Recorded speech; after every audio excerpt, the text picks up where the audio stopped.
Hello, Professor, and welcome to the dance battle. Deeper shades of house. Okay, so I'm going to show up the code. First, oh, here's test case 1. We won. Awesome. And here's test case 2. We lost. It's a bummer. And test case 3, that doesn't finish, but we can take a look at some more test cases. I have test case 4.txt. That's in there. We won that one.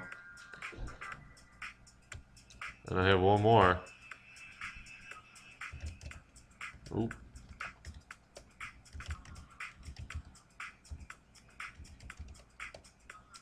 Oh, we lost that one. That's a bummer. Alright, now I'm going to go into the code a little bit. Hang on just a sec. Okay, so what we're going to do is we're going to look at the code. We're going to peel back like an onion. So we're in main. We're going to go deeper, removing a layer. User interface. This is just for the input, what text files you want to do, and then the MINIMAX start. That's where the magic starts to happen. Depending on the test case or the input. So we'll go into just create dance battle based on the input. This is singleton's a little helper, so we're going to go into the helper function. This is reading the file, and it is basically starting like an array, initial array state, and then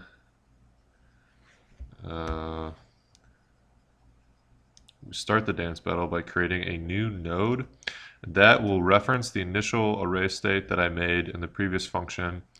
So basically with the test cases, I didn't say create a node for this one and then create a child and then create another child. I just started off the program with just one node, just who has this game state in it. So the min-max function always starts at the max, no matter like what technical perspective it's from, with this initial game state. So, and then afterwards to the output, I figure out who actually won and who lost. So where were we? Start dance battle. Okay, and then a depth first search. That's basically what we're doing with the starting node. We'll go into it. That's just a stack. So I have a temp node pointer, and I'm gonna pop that stack. I'm gonna call the successor function on temp, which is looking at the starting node initially. So let's look at this generate children function.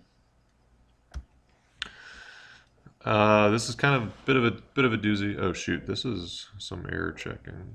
I always had a bug. I'm actually gonna get rid of that. Okay. So it checks the last move that the parent made, and so for instance, in test case 2, that would be 2-3. So it looks at that, and then it asks, okay, what was the state of my parent? Because judging by that, actually I could just, yeah, what was the state of the parent? Because then my child needs to be from the opposite state of me. So it'll go look at the parent game state, and we'll create a child with the right, with a new array basically. So we're going to create a child function that creates a new last move made, creates a new node with that parent and that last move made, and then that parent will add that child to its list of children. So we'll get out of there. That's all well and good. That's what basically this does too, but it's for a different state. So we'll get out of that. Where are we? Generate children. Okay, back here. If temp doesn't have any children, that means it's at a it's a goal state because it can't make any more moves, which is that right there. That's what that if state is saying. Are we at a goal state basically? If we're not, we can generate children, or if we do have children, we iterate through the children, you push them, push all of them onto the stack, show them down there, and if we don't have children, then we tell our parent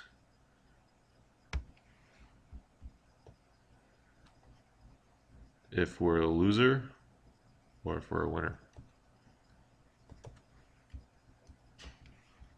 I mean, it's all based on perspective, but so update win list. This will basically just send it up in a big chain, and it sets a win val. A win val. That's like the ultimate value. Where is that? In my win val. That's going to be the ultimate value that we look at to see if we won. So we'll get out of that bad boy.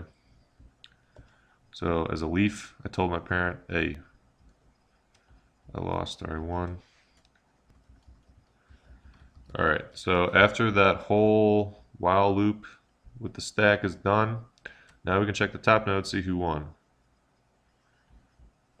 And then we do that. And then we get the move list. In this video, running out of time, but that's what we do here. It's not too tricky. You look at the start node, see if it's a win value, and if it's got a child with that win value, then you select that child and you go down until you have a complete move list. So that's it. That's it. That's the code. I'm done.